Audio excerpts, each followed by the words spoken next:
Today I'm going to share with you a workaround for creating a collection style page using custom pages.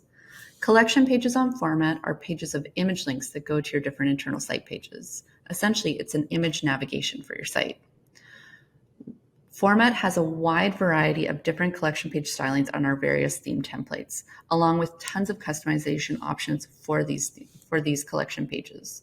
However, sometimes our members want to create a collection page or image navigation with their own bespoke styling and layouts. To do this, you would use a custom page. So go to the Pages tab here on the side menu, then the Create button, and press the Custom Page tab. Then give your custom page a title. I'm going to call mine Galleries.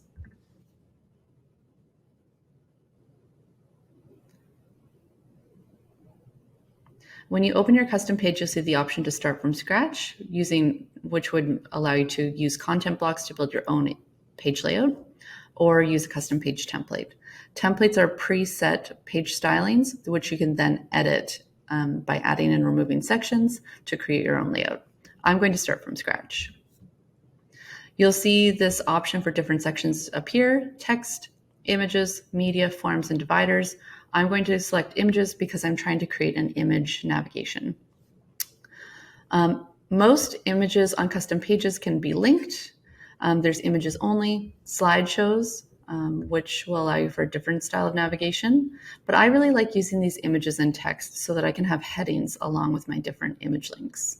I'm going to use this long, thin section, for example. Click Add Image, and then you'll have the option to upload from your computer, import from a Dropbox folder, or import from a page on your website. I'm going to select this option.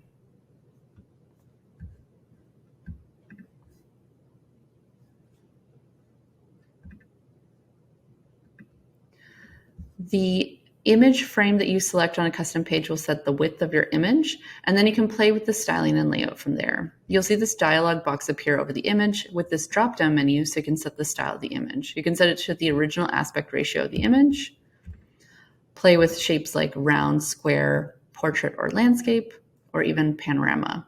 I'm going to choose the panorama option because I want to create a long, thin section. You can drag and drop the image into the placement that you want, and you can even zoom in to the picture here. Once I set up my image the way I want it, press the link button, and this will create the link to your page from the image. Go to the Pages section to create a link to the page on your site that you would like to create the link to. I also want a heading below my image to that same page so that there's a text link as well. So I'm going to select the text here, enter in my title, highlight the text, and then again here, press link. And then again, I'm going to go to Pages, choose Page, and then select the page in question I want it to link to. I can also change the text styling from large heading, heading, body, small text, and list. I'm going to make it a heading. From here, I can continue to add sections to my page to create other image links. I'm not bound by the same image styling, so I can select another style of image for my next set of links. You would follow the same process here to add additional links to your pages. I hope this has been helpful. If you have any questions about creating a collection style custom page, please click on the dialog box here to get our 24/7 help desk, and we would be very happy to help you. Thank you and have a wonderful day.